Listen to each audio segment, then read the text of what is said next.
The report of a survey by Afrobarometer has revealed a strong appetite by Nigerians for greener pastures, with the figures tripling since 2017, popularly called Japa in local parlance. The document reveals that more than half of Nigerians want to emigrate or have at least given thought to doing so. According to the report, this proportion of citizens include those living in urban areas, the country's highly educated population, the unemployed, and young citizens. The report also reveals that the most common reason for this is the desire to escape economic hardship and search for better work opportunities. The Research Network's report said the most popular destinations of Nigerians are North America, Europe, and the Middle East. Afrobarometer, a non-profit organization based in Ghana, issued this report on Wednesday, the International Migration Day. Let's now join John Akerele, a public policy analyst, who actually joins me from Saitama in Japan to discuss this. Thank you so much, John, for joining us. Can you please unmute your device? I'm unmuted. My mic is... Okay, beautiful. Muted. Yeah, we can hear you now. We can hear you now. So the Japa syndrome seems to be taking a toll on Nigeria's skilled population. You are one person in the diaspora, Japan to be precise. Is it actually greener on the other side? Well, the thing is, if you say the land is green on the other side, they are in perspectives, all right? The land is only green where you put in the work and the water. But what people are actually looking for is not even a greener pasture. They are looking for a working system, a system where you are sure that you can go to work and after 20 days of working or 30 days as it may be, that your daily wage and salary is paid at due time. There's no need for you to go on the street to protest for payment, non-payment of salaries that range between 4 to 6 months, even some places 8 months. Then how do they want you to survive? Another thing again is people are looking for a conducive environment that supports working ability. Take for instance, you are working in Nigeria, maybe a principal, and on the long run, you cannot even buy an iPhone 16, for instance, if that's what you want to buy. Why? Because we run a kind of system that is cash down. Now, in other parts of the world, you can go into a store as far as you have your working ID, pick any phone or any gadget of your choice, any home, even to cars, even to housing.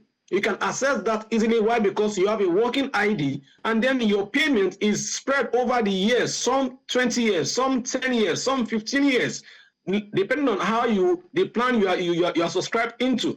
And so these are things that make people to keep to their job, and they have this assurance that their life is safe and better. The last thing that people are also looking for is a stable economy. My brother, let me say to you, I have friends who are business owners in Nigeria who have migrated out of Nigeria to Canada, some to USA. Why? Because they feel that the environment is not conducive for SMEs. Personally, from my own experience also, it's not conducive. I used to be in Nigeria, now I'm in Japan. Why did I leave Nigeria for Japan? It's because I look at some of the indices and I say to myself, if truly I want a better life for myself and generations yet unborn through me, then I need to look for a place where the system works, a place where there is accountability, a place where there is transparency, a place where there is communication, a place where they value your life and your services, a place where people treat you with dignity and respect, even as a foreigner. Now, in Nigeria, Nigerians are not even treated with dignity. Now, you look at the minimum wage. Minimum wage is 70,000 naira. My brother, convert 70,000 naira to dollars. How much is that per hour? Now, let's even correct this notion. It's not minimum wage, it's minimum salary. Because a wage is something that comes to you on a weekly basis. And for Nigeria to say 7,000 is a minimum wage, for me, 70,000 naira should be said it's a salary, not a minimum wage. Oh, okay, now, so you look at now, John. Sorry to butt in. You've actually, tied this to around systemic failure. But then let's move forward from this. Is there a way Nigeria can actually mitigate the negative effects of most especially losing now its highly educated and skilled workforce like you from emigration? It's just a working system. Let me not lie to you. Most of myself and my colleagues that have migrated out of the country are, connected to Nigeria on a daily basis. We follow the news back to back. We are always in touch with people back home. And the reason is because there's no place like home, like people say. You want to come back to your homeland and do all that. Imagine using your strength and your brain, your intellect for another country where you have your own country there. And so some of us who have actually migrated out are looking for a way to come back, but on one basis, that want to see accountability and transparency from the part of the leadership. We want to see a leadership that is committed truly. We want to see a political will that we can say truly, these are people that we can trust. But for now, people cannot come back. Even myself, I don't see myself coming back in the nearest future. Well, that's quite interesting for you to see. But then to just wrap things up, a few people have talked about Nigeria benefiting, so to speak, from what we understand as brain drain in a way. It's about human capitalism or human development in one way or the other. But then do you think that Nigeria can actually leverage its growing diaspora population in a way to contribute positively to the nation's development?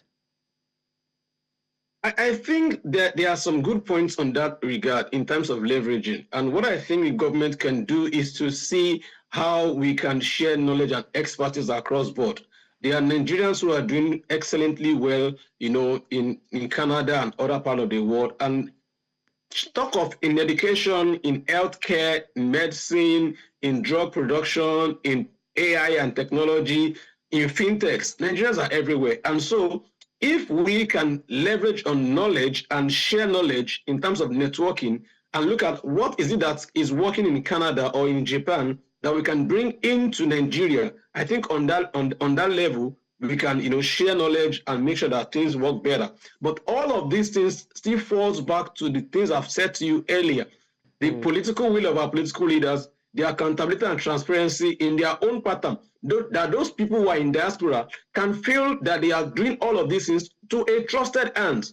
From the local government chairman to your local government councillor, even to the presidency, there's so much mistrust on that lane. And so many people just want to do their own thing on their own way. Well, but I think in all, Nigeria will come out stronger and better. God bless Nigeria. Amen, amen. We know that a few months ago, the Nigerian government entertained Nigerians in diaspora in an investment forum, hoping that they will be able to change the narrative. We're hoping to see you in that light for the country in a positive way anyway. Thank you so much, John Akerele, for sharing your thoughts with us on the news. Thank you for having me.